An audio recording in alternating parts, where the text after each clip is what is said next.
So please go ahead and tell us where you're joining us from. It's always nice to hear where people are joining from. It is wonderful to be here again. Welcome back. I see some faces that are becoming familiar. Thank you so much for coming back. And we are going to get started immediately so that we have enough time for the conversation and questions later on. I know that this topic, it's one of those topics that I have been invited several times on, and it is a great delight for me to be with one of my colleagues, somebody I think we have done a lot of work with in the past. With, I don't know, maybe publications, research, and things, and speaking as well. So. It is good that we'll be talking about this very, very important topic.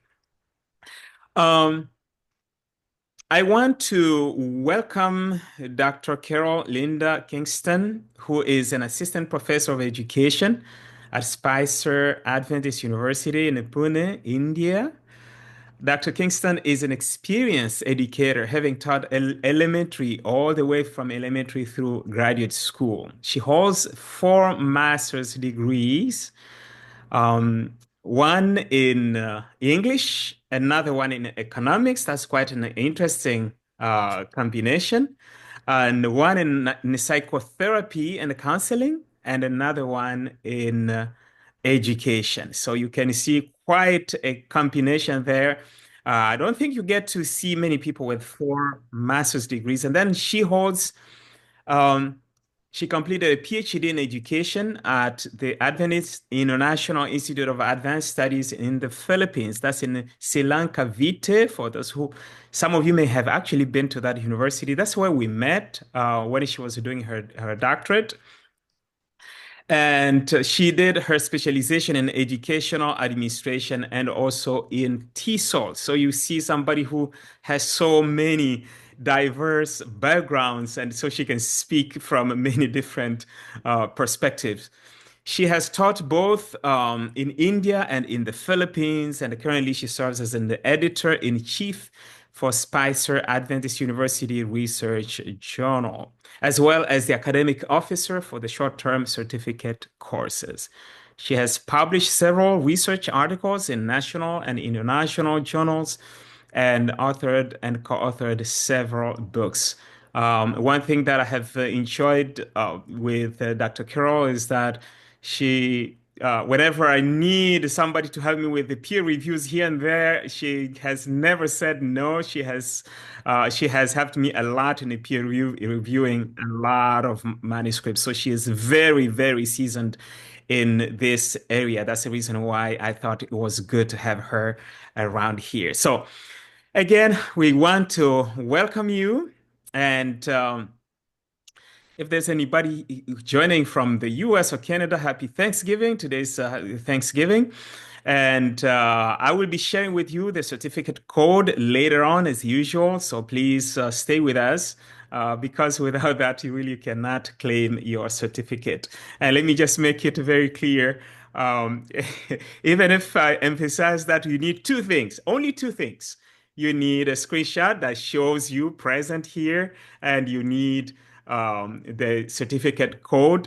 Some people send me only one of those things, and so it won't work. So please, when you request your certificate, if you want to get a certificate, send me 2 things: the screenshot and the certificate code, which I'm going to share with you later on. So with this, we are going to get started with our conversation. And I want to encourage you to prepare your questions. And when time comes, around 40 minutes from now, 35 to 40 minutes from now, I will ask you to just post those questions in the chat area, but not yet. Just wait. So let's get started, Dr. Carroll. What comes to mind when you hear the word scholarly publication? I know that's a word that you have used a lot. I remember even very well when you were starting your dissertation, this was one of the topics you were considering, but eventually I think you changed your mind. But this was something that whenever we mentioned scholarly publication, I think you Mhm. could drop everything and just focus on that. So, what comes to mind when you hear that word? Well, Seth, first of all, I'd like to say thank you for considering me to be part of this, uh, platform.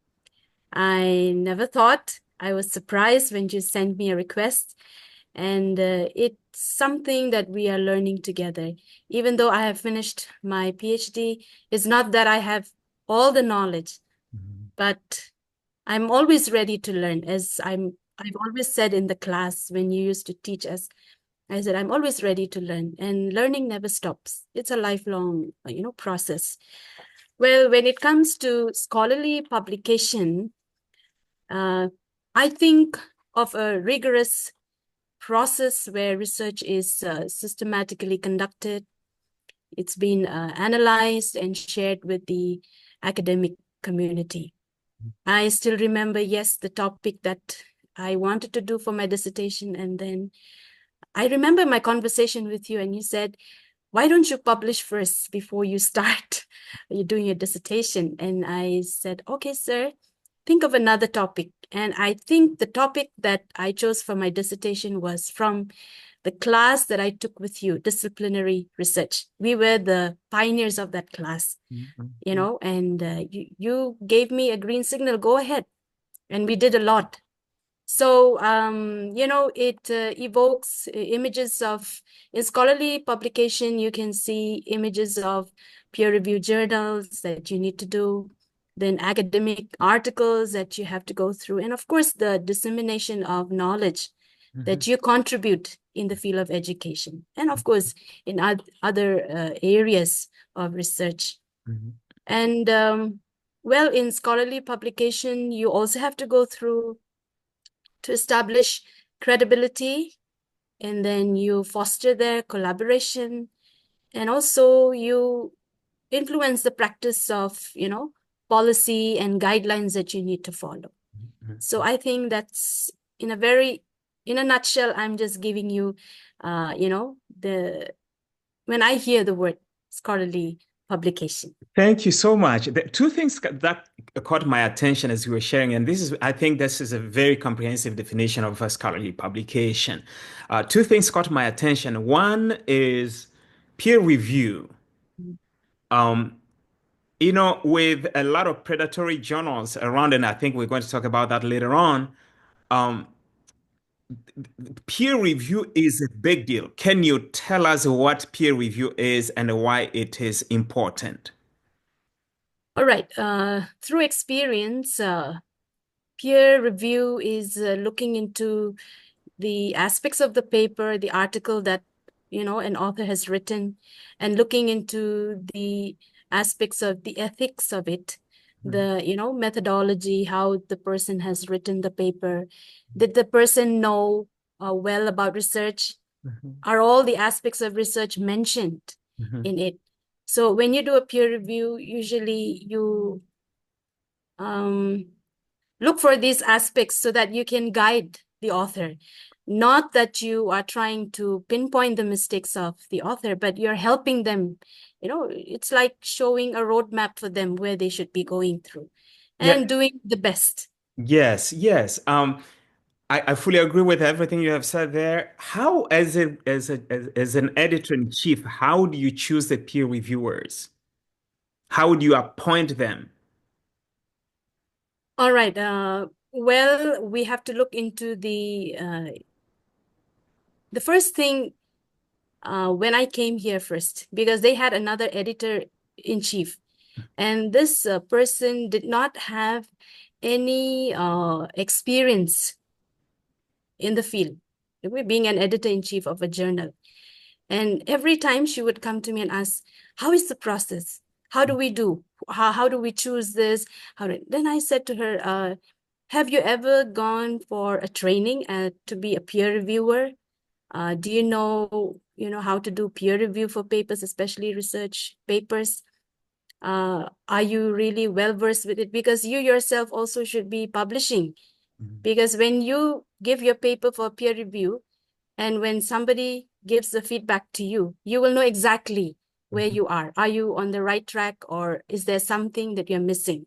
Mhm. So when choosing peer reviewers, we have to look into the one thing is the training. I remember that you gave us a training to be a peer reviewer. Without training, we cannot just go ahead and do a peer review.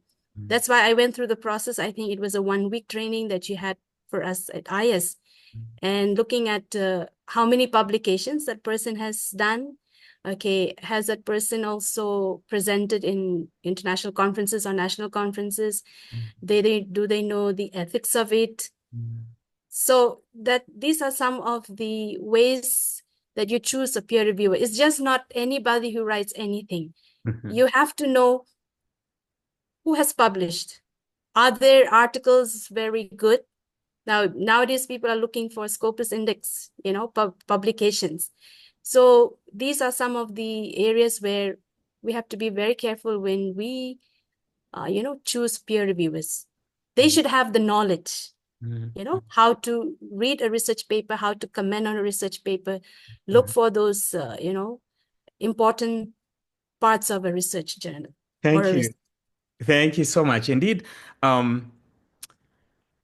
in addition to having the expertise, and personally, when I do this, and I think you have brought a very good point here, people need to actually have training on that. And if you have peer reviewers who have never gone through a training, it's ideal to give training. I've done this everywhere where I'm asked to be chief editor or editor in chief. I ask people who have not been through training to come for training so that they know how to actually do peer review because those who are not trained, they may actually destroy rather than build other people. And of course, we look at personally, I will always look at two people. One who is an expert in the methodology that is going to be used, that is being used, and Mhm. somebody who's expert in the content area so that the two are able to complement each other. So that is very important. And that's the reason why,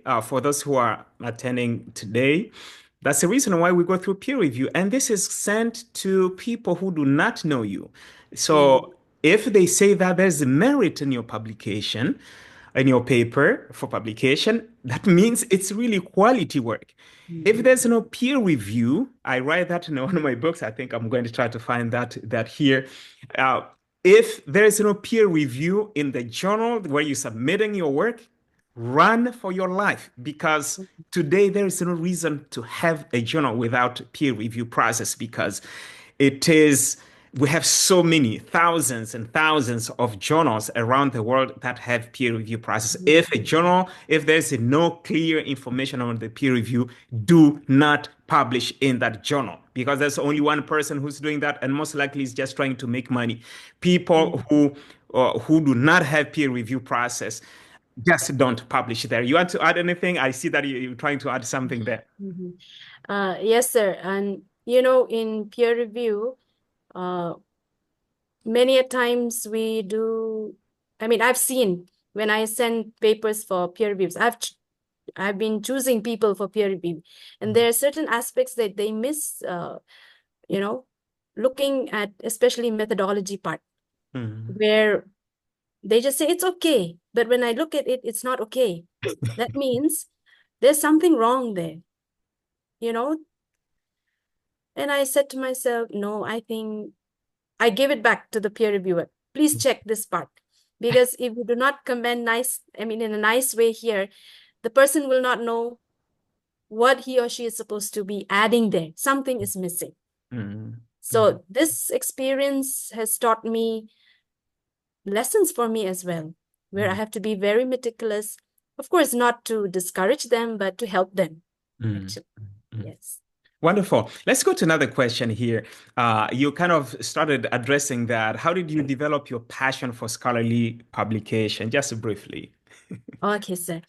Um, During my academic journey there at IS, Mhm. while I was doing my doctoral studies, I remember a day when you called me to the office and said, Carol, I can see your potential. And I was like,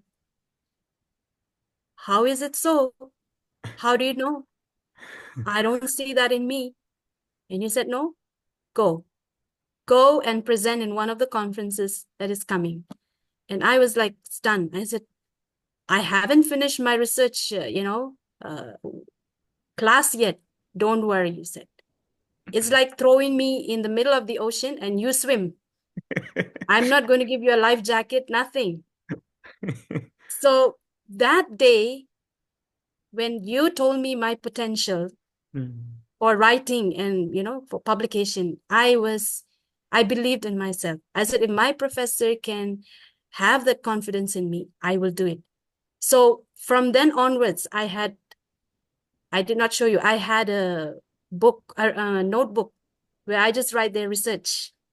Wow. For publication.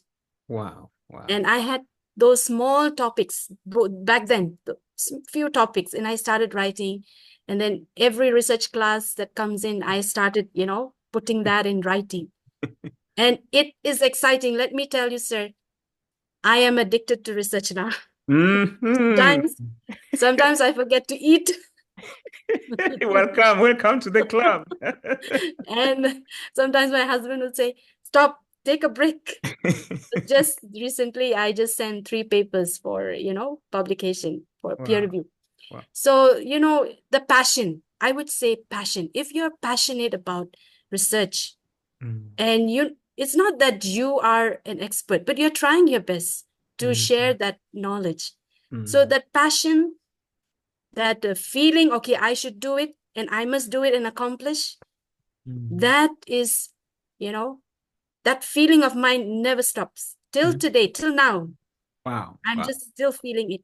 So I think contributing to the body of knowledge and giving insights to others is very important. So when you have the passion, it ignites, it doesn't give you rest. And you want to do it. Without finishing it, you're not going to sleep. So that's what I had, and I'm still having it. Well, that's wonderful. I don't even remember having that conversation. And as you are sharing this, it's like I want to speak to those who are on this platform who are well published. It's just let's continue inspiring our students or our colleagues who are less published, because you never know what you'll say that will finally trigger something in that person, and the person will start publishing. I don't remember that conversation at all, but it sounds like me for sure, but I Yes, don't remember that conversation at all. that was a TESOL class I took with you, one of the classes, and you called me. Wow. That till today, it will never, be erased from my mind. Wow. Thank you so much for taking the challenge positively, and now you are addicted. I can relate to the addiction. Let's go to another question. What do you consider the most practical strategies for scholarly publication? That is kind of the heart of this conversation. Um, how do you get from not being published to being so highly published person as you are today? How do you do that when you are so busy? Okay, thank you, sir, for this question. It's a very important question, actually. Some of these practical strategies are, the first thing is I intentionally, till today, have a schedule, a timetable, where I devote at least, if I'm very busy, at least 2 hours a day. Oh, wow. I have to. Wow. Because if I'm not going to do that, it's just like, the English proverb that says, idle mind is the devil's workshop. So I cannot stay idle. That's what I say to myself. I have to get engaged myself, even though I have a full class load to teach and I have other responsibilities to do.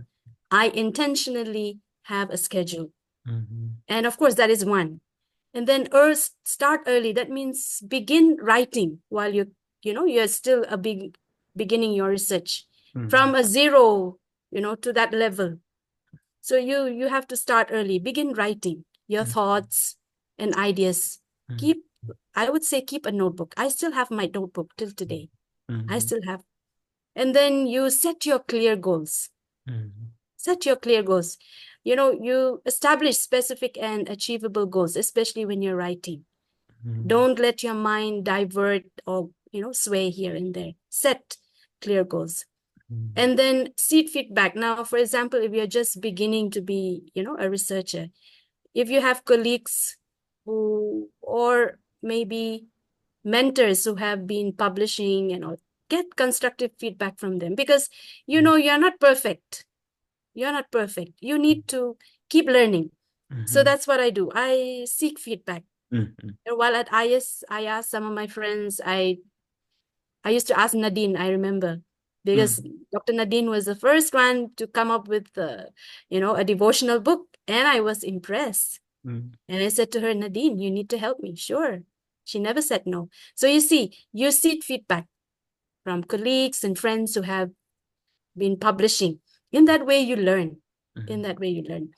And of course, you should also understand the submission guidelines.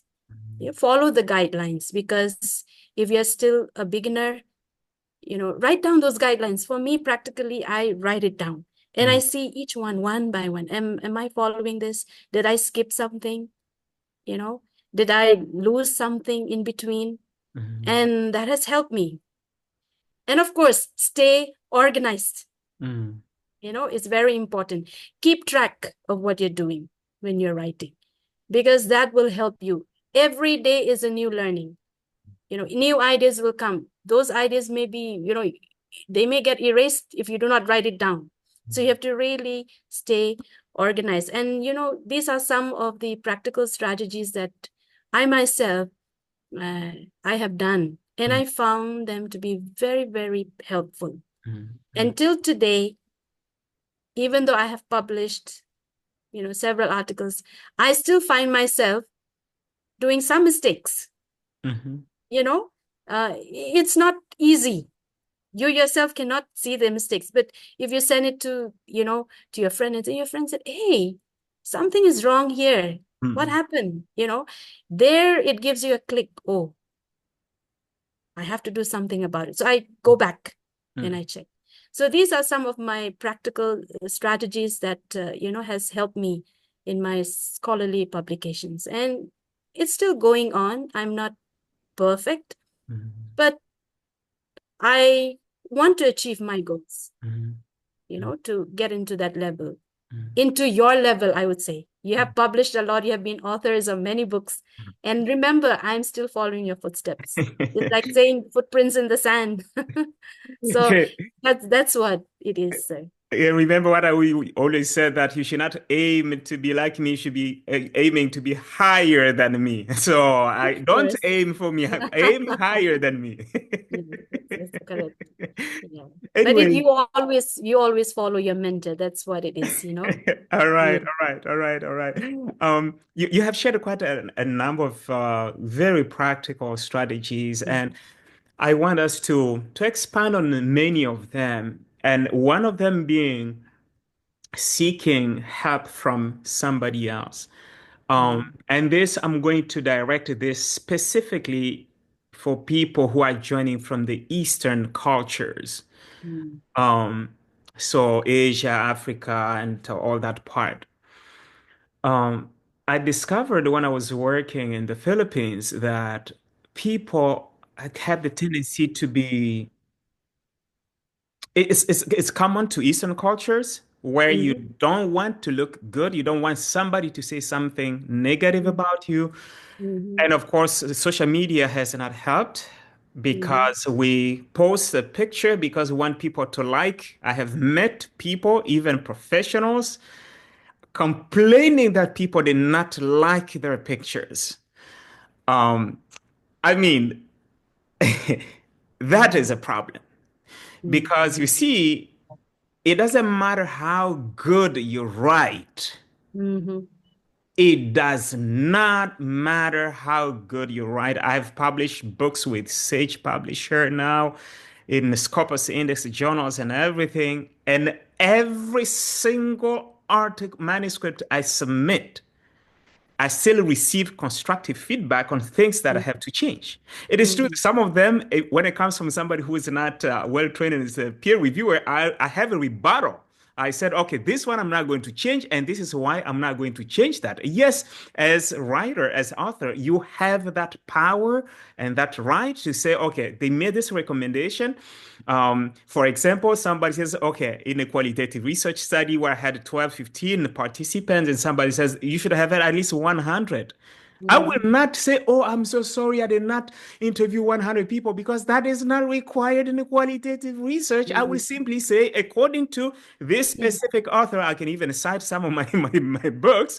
Um, you do not need a large number for that. So I'm not going to feel sorry about myself that, oh, okay, since I didn't do that, I'm not going to resubmit. So mhm, we need to remove that fear. There was a mhm, little small study I did in the Philippines. I think you can find it if you Google that. I think it is, I call it factors that leads to limited faculty publication. If you Google that, you'll find that. It's been cited several times in the Philippines, actually. And one of the things that was found in the top 7 reasons why people are not publishing is the fear of rejection. mhm, mhm, Listen, if you want quality, you have to understand that you'll have some levels of rejection. I was mhm, pleasantly surprised recently. I was looking at the Journal of Adventist Education. I saw that Dr. Carroll, you had published there. Do you know that my first manuscript I submitted there, I was rejected. I never published that article. I was laughing. I said, my student published here first before me. This is quite interesting. This is quite interesting. And so you have to be willing, you have to be ready that it can be rejected. mhm, And let me pause something here. Some of you may have this book. I talk about that in this book, Publish or Perish if you're no more. This is the second edition. The first edition is already sold, is out of print. And there I talk about if ever you are rejected, do not despair. mm, Because if the journal is a peer-reviewed journal, they will tell you exactly why it was rejected. So yes, after you go through the frustration of 1 week, 2 weeks, even 1 month, then mm, you put your pieces together and you start implementing those changes. And after you implement them, you send that manuscript to another journal. Because you see, even if they reject it, they have already given you feedback, and you use that feedback to improve your work to send it somewhere else. If a journal tells you, hey, we want you to improve this and this, that means they have accepted your paper for publication. You have a chance to be accepted. Don't feel sorry for yourself. Just look at it positively that this is exciting. I'm going to revamp my work and I'm going to resubmit. I met the living most cited scientist in the Philippines. I was giving a training in the Visayas for those who are in the Philippines. She is the most cited scientist in the Philippines living today. She's still living. Dr. Carol, you know her, Dr. yes, yes, Cabana, Dr. Cabana. yes, yes, yes. She lives in Bukidnon for those who are in the Philippines, and I happen to talk about this specific concept of rejection of being asked to revise. Mm, Allow me to speak a little bit more on this, Dr. Carroll, because I know yes, it's sure, a big thing. It's a big sure, cultural sure. problem that Mm, prevents people from publishing, at least in Eastern cultures. And I see many people here who come from the Eastern cultures. So I asked her, I said, hey, Dr. Cabana, you are the most cited person in this country who is living. All the others who are most cited are already dead. She is the one who is living and who's most cited. Can you please, at that time, I think she was 78 years old. I said, can you please tell us mm, if you have ever published any article and not revise it? She stood up shaking. She said, never. I have never published an article without having to revise it. So please, ladies and gentlemen, please do not fear revising. Do not fear rejection. It is mm, part of the game. It is how we get to improve ourselves. Dr. Carol, back to you. Anything you want to add to that? Yes, sir. When you're talking about feedback, of course, I mentioned about feedback. I remember I submitted an article here in one of the journals in the Indian Journal. Mm, And when I got the feedback, it's just towards the end that mm, says, your paper is good, but just check your methodology. mhm. That's it. Okay. I was not satisfied. I'm telling you, I wasn't satisfied because you know what? When I was writing my my dissertation, the feedback I got from you, the feedback I got from my advisor and my methodologist, I was jumping for joy because why? Of course, there were red marks and, track comments and all.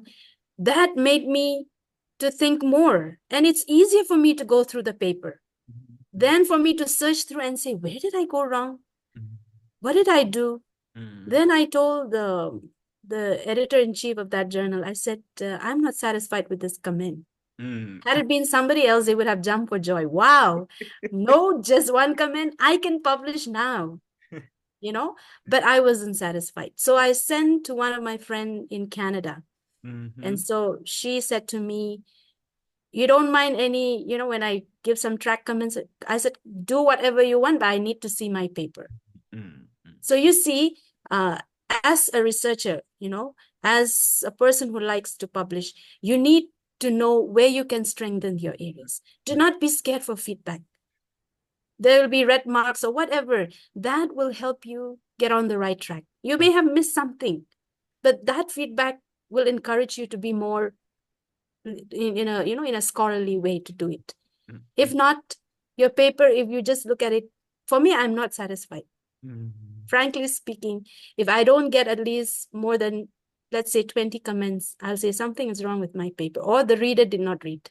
mm, mm, mm, mm. So that is one thing that feedback has helped me a lot for my Yes. publication. Yes. Yes.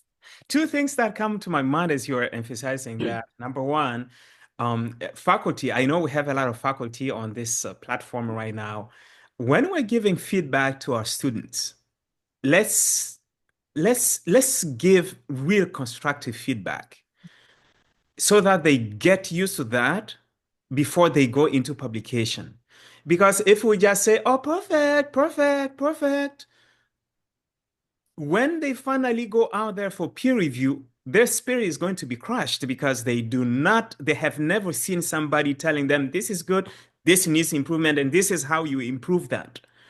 And I think that's something that Dr. Carroll went through, where we just say, yeah, we still love you, you're our student, but hey, we want you to grow. And here is until you get to this, until you do this, I'm not accepting that. I know we have had some kind of conversation with Yes. Dr. Carroll, and Yes. I said, okay, I know she may end up hating me, but it's for her own good. I want her to be. I just see so much that she can reach until you reach your full potential. I'm not asking you to reach somebody else's potential. I want to reach your own full potential. Um, let's push our students to that potential so that when they go out there, they will get it right. And the other thing is that I wanted to add to what you were just sharing, Dr. Carroll, is that this is another reason why we should not be scared of the feedback is that the more we receive this feedback Mhm. and we implement things, the Mhm. better we become. You'll find that your first article, there will be a lot of things to improve. And as you go over the years, you're publishing and publishing, you find that things become, there's a fewer, less and less feedback Mhm. because the things that you got from the previous article, you're now Mhm. going to commit the same mistakes. You'll find Mhm. yourself now writing better and better. And before you know it, people say, oh, you really write well. It's because you have grown through the process. You want to add anything to that, Dr. Carroll? Yes, yes, sir. Thank you for that. Yes, getting feedback actually you should have a positive mind to take it. Mm, mm, Don't think that, oh, because they don't want me to publish, that's why they're commenting like this. It should mm, not be that way. I remember when your comments were more than my advisor, I mm. said, this will help me go through easy. It's not that he wants to trouble me, No. but He wants me to learn something, Yeah. maybe I should say 98%. Mm-hmm. And, I always tell my, classmates at that time, they always used it. My friends who are here with me, let me tell you the truth. Dr. Safari is a very complicated man, but he is a man of full knowledge. And if you ever get a chance to get, him to read your dissertation, let me tell you, get him. You will never regret. And I have never regretted in my life. Although my friends, my classmates said, "Why are you giving it to him? Don't you know that he will trouble you? You will not get your paper done?" I said, "It's okay. I want to learn. I don't want to go, the easy way. Yeah. Let me go through challenges, and that will teach me Yeah. the right way. And, I will climb higher by doing that." Mm-hmm. And let me tell you, my friends here, your professors, your mentors, they are your best friends. Mm. Be close to them because you will get a lot from them. Their feedback is very precious, and you will never ever regret in your life if you have them. And I have never regretted any of my professors. Mm-hmm. I have tough ones, but I have learned from them. Mm-hmm. And so it's the same thing that I'm doing with my students here. I tell them, I want you to learn. Mm-hmm. So don't wait for easy things. Go Yeah. through that Yeah. challenge. Yeah. Yes. You see, when people go for easy things, I heard this when I was still teaching in that same university where we were together. That people, when I was teaching academic writing, some will say, "Okay, I'm not going to take it this semester because Dr. Savari was teaching it. I'm going to wait for the next semester because it's somebody Mhm. else." Guess what? People who did that sometimes when they will get to their dissertations, they'll be stuck because they did Yes. not Correct. develop the necessary writing Right. skills. Correct. Correct. Not because they're not smart, but because they decided to go the easy way. And the same thing for publication. If we have been avoiding the tough things, when we get to publication, becomes hard. Okay, just a quick note before we go to another question on qualitative research. Mhm. Um, one of the things that I recommend in that book, again, for those who want to have a copy of that, if you're in the Philippines, you want a hard copy that is already in the Philippines, just send me a messenger or a message on the messenger. But if you want a Kindle version, electronic version, or you're outside of the Philippines, you can just click on that link and order it and to be shipped to you. One thing that I recommend there for novice researchers, people who have not published, or you have published only one article, you still kind of, you're not sure, you're not certain, you just feel uncomfortable. Please consider co-authoring with somebody who is Mhm. already seasoned in publication. Right. And so just if you're a student, doctoral student, you're a new faculty, you just Mhm. graduated, approach those who have published a lot and say, "I'm willing to work hard." And Mhm. please make sure you are willing to work hard. I just want to be guided. I want to be mentored. And Mhm. and start there, because the first time is always scary because you have never done it. And whenever you do anything, the first time, whether it's riding a bike or driving a car, the first time is always scary. So you do that with people. And for faculty who are already seasoned, please publish with your students. I think we published together, Dr. Carroll. I think we did. Yes, sir. I Yes, think we yes. did. And Yeah. that was something that we did in our department, education department. All of us faculty, we made sure that we were intentional in mentoring our students, our doctoral students. And I think when we were there in the Philippines, Dr. Carroll, I may be Yes. mistaken, but I think the education department students were the most published students in Yes. that Yes. university, because it Correct. was intentional for us. We wanted our students, Mm. when they graduate, they should be shining out there. They should be Mm. shining because they have been mentored, not just for teaching, but also as scholars. So I want to tell also the professors who are here who have already published a lot, please identify students who have the tendency to write well, and offer them. You don't have to wait for them to come to you, because some of them are scared. I remember approaching some of the students and said, "Oh, really? We can publish with you?" I said, "Yes, you can. Are you willing to work hard?" "Yes, I want to." "Okay, let's Mm. do that." I see. And I will always start with, if somebody wrote a nice paper for my class that is on a topic that I like. I said, okay, how about you improve this part, which it will be the literature review in the end, and then I will do the rest of the work. I'll do the methodology side and collect the data. I used to have access to some funds to collect the data and so on. And I publish a lot of papers with students, not because I couldn't do it alone, but because I see so much potential in the student. I want them to improve that scholarly writing. So faculty who are here, please publish with your students. Dr. Carol, back to you. Anything you want to add to that? Yes, publication with students is very important. Now I'm teaching a course that is called as, it's an undergraduate course. It's called as an entrepreneurial education. Entrepreneurship in education. And I've asked them to, come up to a patent paper, because a patent paper you can publish. There's a portal in India. They say the intellectual, it's called as IRP, yes. Okay. So that can be one way we can publish. It's just a 2-page, a patent paper is like coming up with a new idea. Here in India, they do that. Okay. And you do a conceptual framework showing the process of it.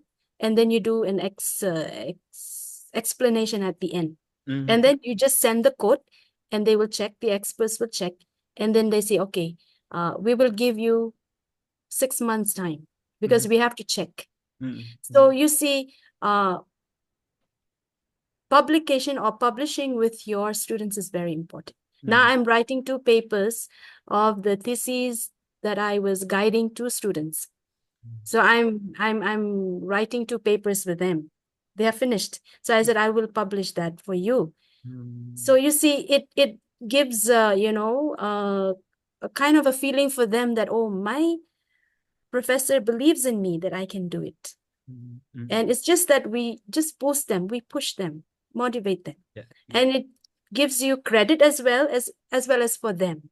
It benefits, it's both sides. So yes, let's keep publishing with our students. It's very important. We are keeping that passion for them to also, contribute to the world, the body of knowledge. All right, thank you. Thank you so much. Just a quick note on that. That just came to my mind in your last 10 seconds. When we go to conferences, and I know this is a common thing that many people do to conferences, let's not just do what in the Philippines we call chica chica with people. When we talk about networking, it's not just to have a friend that you chat with on social media. Identify somebody who has presented on something that you are interested in and say, listen, can we work on something together? Some people have come to me with things like that, and some have said, oh, no, that's not really my field. And others, I can see that they just want to have a free pass and it doesn't work. But others, I have gone on to co-author with them because they were serious and they wanted to really do seriously. In fact, I think 4 days ago, I received a request from Mindanao, from Cagayan de Oro. For those who are in the Philippines, they know where that is. And an old friend of mine, I said, oh, hey, I have this idea and my qualitative side is still weak, but I think we have got something here. Can you please? I've always wanted to do something with you. And I know he's a very well established person. He's very serious about research. He's actually research director, I believe, at the university. So although we're friends on just social media, but we said, hey, let's do something scholarly this time. So when we do networking at conferences, let's also look into co-authoring because it helps to save time. Okay. Somebody has asked a question here. Let's answer the one more question on qualitative research, and then we'll take the questions. I have just posted the code for requesting your certificate. Please take note of that because if you're not here, you're not going to know the code. It's there in the chat area. So please take note of that code and take a picture that shows a screenshot that shows your name right here, and then email that to me using the email address that was used to send you the Zoom link. Let's go to one more question and then we'll take questions. If you have questions, please post them there. We're going to try to go through that quickly. How specifically, how can we publish qualitative research papers? I know there's what we have talked about are things that can be applicable to all kinds of publication, scholarly publication. But when it comes to qualitative research, what other things do we need to keep in mind? Thank you, sir, for that question. When it comes to, publishing qualitative research papers, we should remember and we should choose the right journals. Nowadays, there's so many predatory journals. Some journals just say, fast review. Mhm. In 20 days, pay this much, and your paper is published. Yeah. Wow. Even Scopus Index journals just recently, I think you remember Dr. Lars Johannes. He's one of the top.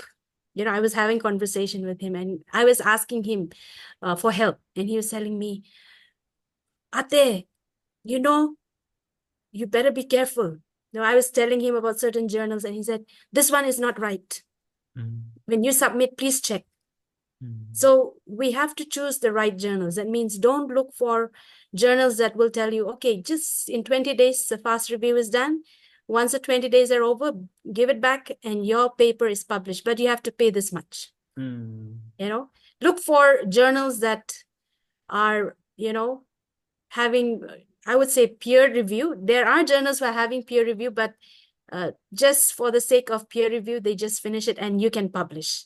No, those journals are not correct. Look for journals that have, people have been publishing a lot with them. Then in that way, you will be able to know that they are the right ones. They are not predatory journals. And you have seen a lot of, publications that has been done in those journals. Checking the websites. Be very careful because certain journals will, manipulate in a way where you yourself will get mesmerized and you say, wow, I can just send it here. But I would like to say, be careful because it is very important to see the journals that are open access journals, I should say. They are good ones. Those that people have been publishing and where you see authors have been publishing quite a number of times. And where, well, if you have been publishing, you will know it well. I still remember Dr. Dolph, he shared with me a link where you can find predatory journals. I'm not able to remember. And when I was at IS, I did that. And I found a lot of predatory journals that they look so good that you think they're also good journals, but not. But not. So I would say choose the right journals. Select journals that focus on qualitative research, especially specifically in your area. In your area. So that's what, through experience, I would say you have to be very careful. Predatory journals, I wish I could share the link here, but I couldn't find. Today, whole day I was searching for that particular link that he has sent me before. And that has helped me to find the right journal, to submit my research paper. Yes. Wonderful. A lot of questions are coming. I'm going to start with the last ones here. One was from Dr. Nemanja. Greetings there in Cavite. How do we choose the right journal? And you have kind of addressed that. And the next question is related to that. How about cloned journals? These are journals that pretend to be somebody else. And I think we can even classify into this some journals where you'll find people saying American Journal of this, but there's nobody involved from America, just to capture people that, hi, this is from America. So how do we do that? While you are thinking some more about that, let me add to what you had said. I fully agree with everything you have said there. If you are not really, for those who are in the Philippines, because we have a lot of people here in the Philippines, start with the journals that are, no, not just the Philippines. Start with the journals that are run by universities.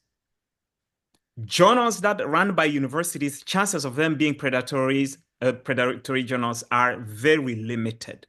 because journals run by universities, they have faculty who are peer reviewers who are running the show. So if you are new to publication, that is your safest place to start.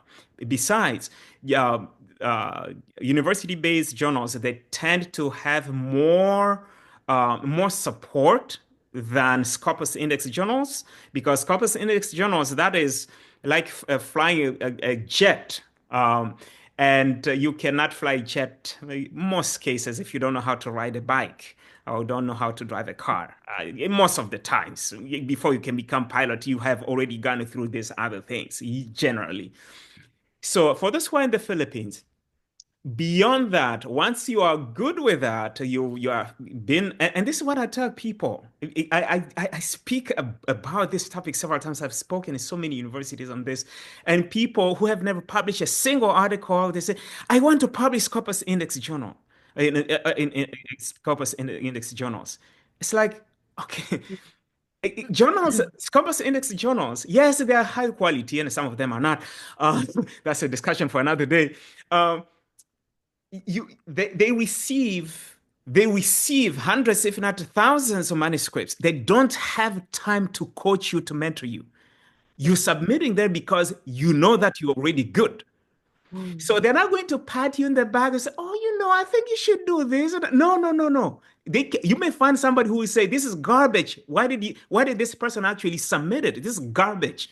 Are you ready to face that? No, you're not if you have never published, because you are even afraid of the simple constructive feedback from professors. So start with that. Second layer, you go to CHED endorsed journals. I don't know if CHED is still doing that, but before I left the Philippines, they had established a journal, and the list, and the list was growing. So go to those ones. Again, the good thing with them, they are all in your country, but they have been vested by the whole government at the national level. So only after you have published there do you go to Scopus Index journals. Why? Because you have now a solid foundation for that. So I think that addresses the question. Do not be driven primarily by Scopus Index Journal. I know some universities will not even give you credit if you did not publish Scopus Index Journal. You know what? The most important thing is for you to strengthen, to build your skills. And when you finally get to that Scopus thing, you will be doing it because you have already a solid foundation. Don't be like somebody I met who told me, it was in northern Philippines, that she paid 30,000 pesos. That was back there, 600 US dollars, for somebody to just write a paper for her to publish because she needed to be promoted. And the only thing she was missing was to have publication. I mean, you're a faculty and you're asking somebody to write a paper for you so that you can be promoted. What kind of example is that? I was glad that she shared it with me, because then I found something to share with you. So um, let's keep this in mind. Now, how do we go to the Scopus Index journals? The best thing that once you publish in the CHED endorsed journals, go to your online databases through your university, like EBSCOhost or ERIC, and see the journals that are there. Because for a journal to be indexed there, chances are it is a high likelihood that it's Scopus Index Journal. Or you can go to Scopus website, and it will list all the journals that are Scopus Index journals, because people said, where do I find the Scopus Index journals? If you're asking that question, it means most likely you do not actually have the required skills for scholarly writing, because if you already knew how to write for very high scholarly writing, you will already know how to find those journals. The ones that I'm personally interested in are Sage publication. If you go to Open AERA, let me write it here, Open AERA. For those who are in education, the field of education, not just education, actually, um, they have, what I like with this platform, you can just Google that. I don't remember the exact URL. You will submit the manuscript, and they will be the ones to decide which journal they will do this with. They will publish it with. So they have a lot of journals, and of course, American Education Research Association, this is the most respected organization here. I remember attending the conference just last year in Chicago. It had, I think, maybe 15,000 people who were attending from all over the world. So it's the biggest that we have Mm. here in the United States. And so they have several journals, and I want to believe all of them are Scopus Index journals because this is like the rejection rate is extremely high in their journals. And so why I like that is that you can submit, you don't have to choose which one, you submit within the system, and then they will decide which journal they send it to because they have a large number of selection. And for people who are in developing countries, you can actually they can give you a discount for your publication. So it's for us who are in the US or in Europe, we pay more, and that's why I have not been publishing there. Anyways, just quick comment. You can add something there, Dr. Carol, before we go to another Uh, question. I know we have only 3 minutes. Sorry. yes, sir. I'll make it very brief.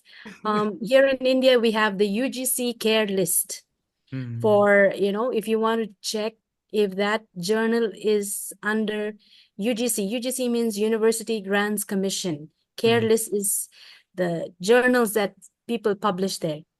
If mm, you see a certain journal that is not listed there, then they say it's a predatory journal because mm. that's how they filter scholarly writing. Okay. So it is quite interesting. And now for our university, we are working, I mean, the joint research director with me, we are working for our research journal to be Scopus Index. So what the requirement for us is that if it's bi-monthly, we cannot. So it Mm, should be every 3 months, 4 months, you should have a publication, mm, or every 3 months. That's the requirement. Just recently, they told us. mm, Or if there are, papers that are not up to the mark, they will say, try it again next year, mm, something like that. mm, So what they're trying to do is they're trying to filter papers which are not really good, but they're not they're not discouraging you in mm, one way. They say, why don't you rewrite your paper and maybe in a year's time, try to submit it again. mm, mm, So it's not an open rejection, but it's just giving you space and time where you can improve your paper. mm, Now I'm part of a editorial board, and editorial boards. How many editorial boards? 4 editorial Indian boards. mm, mm, Giving them. We have a conference for that every 3 months to talk about the paper. Both qualitative and quantitative paper. Of course, in India, qualitative is not as mm, popular, and my husband and I, we're trying our best now to establish something so mm, that people can also be benefited from it. mm, So it is very important where we publish our papers. Look for the journals. Of course, sir, you have mentioned about university journals. They are the safest, actually, if you're beginning with it. And mm, look for journals where you find a lot of publications being done. mm, If there are journals where less publications, for me, I doubt. mm. I really have a doubt. That Yeah, means it's not a good one. yeah, yeah, yeah, yeah. Yes. Well, thank you so much. I just want to add one more thing for Mhm. qualitative papers, because as you just said, Mhm. some countries may not be very big with qualitative research. And when you send your manuscript to journals like that are heavily quantitative, it will be rejected not because it's not good, but because they do not know how to deal with qualitative Yes. research. They are Yes. thinking from quantitative research perspective. So what I personally do, either I send it to journals where I have published that I know they accept qualitative research, or simply, if you're looking for Scopus Index journals, submit it to qualitative research, Scopus Index qualitative research journals. There are Correct. many of them. And you Mhm. say, how do you find that? Go to Google. I mean, Google will find that very easily. And again, for Open AERA, we will have also a lot of qualitative research journals that are extremely up there in Mhm. quality, and they have experts. I mean, seasoned experts in qualitative research. Yes, yes. So you want to submit that to have it there. And of course, please attend qualitative research events because then you will discover some other places there. We have just run out of time. I just want to answer a quick question somebody sent privately. If I could peer review, I could check their manuscript. Here is, I'm going to address this to everybody. I want to mention the name of the person because it's private. When you request somebody to give you feedback, you need to be specific because especially when it's free labor. Say, I want you to look into this. I'm not sure about this. Of course, if your colleagues, you say you peer review mine, you look at mine, I look at yours, then you can say I want you to look at the whole thing. But if it is something that it's not two ways, you ask the person, I know you're expert on this specific area. Can you check this if I did this part right? And please be willing to wait if that is necessary. Dr. Carroll, any final thought to conclude this Mm. conversation? Thank you, sir. My final thought is we are all in the platform of learning. Mm, Please do not get discouraged. mm, Be brave. Keep yourself focused and always, maintain a schedule for your writing. I'll mm, tell you, it really helps. mm, And, with all these that I have mentioned, you will find yourself to be a great writer. mm, Now, I have found that, of course, not 100% perfect, but I have found that I have improved a lot in mm, my research writing. And mm, I'm still learning. I'm still learning. Let me just tell you, Dr. Safari, I'm going to publish the paper that I did, a mini ethnography in your class. mm, And I'm revising on that paper right mm. now Nice. on the practices, of, I think we did that on speech acts, Mhm. pragmatics. So I'm reviewing on that paper and I'm looking for a journal that is good in ethno, that they have published ethnography and all. So I'm excited to share that. And you see, the moment you are focused and you know your direction, please do not turn back. Just keep focusing and do your best. And let me tell you, you'll be a hero, not a zero. I have experienced that. Yes. Wonderful, wonderful. Thank you so much. Let's put our hands together for Dr. Carol.